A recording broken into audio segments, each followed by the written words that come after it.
ये कहानी है झारखंड के एक छोटे और प्यारे से गांव की। गांव में शिबू काका नाम के एक नेक दिल आदमी रहते थे। उनके दो बेटे थे, रूपेश और योगेश।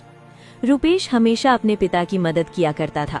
उसका काम था रोज सुबह बाजार जाकर ताजी मछलियाँ और अच्छे मसाले चुनना, घर आकर अपने पिता के साथ लाजवाब मछली करी बनाना।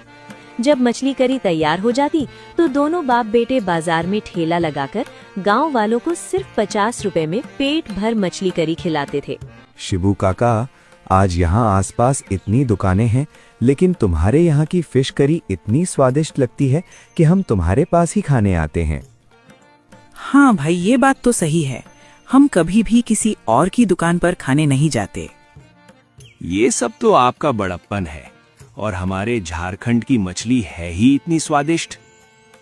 लेकिन तुम अपने एक ही बेटे को लेकर आते हो, कभी दूसरे बेटे को भी ठेले पर लाया करो। हाँ काका, अब तो अपने बेटे को ठेला दे दो और आप घर में आराम करो। कब तक इस बुढ़ापे में काम करोगे? भाई साहब, क्या करूं? मेरा एक बेटा बहुत ही कामचोर है। ये रुपेश है जो मेरी हर बात मानता है। ग्राहकों की बातें सुनकर शिबू काका घर आकर अपने दूसरे बेटे योगेश को समझाने लगे। अरे बेटा, कितना काम चोरी करेगा?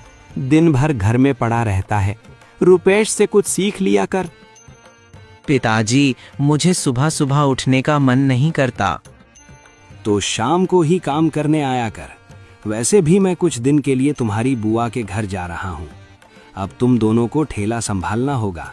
साथ में संभालो या अलग अलग, ये तुम्हारी मर्जी है। पिताजी, मुझे सब बनाना आता है। रुपेश से ज्यादा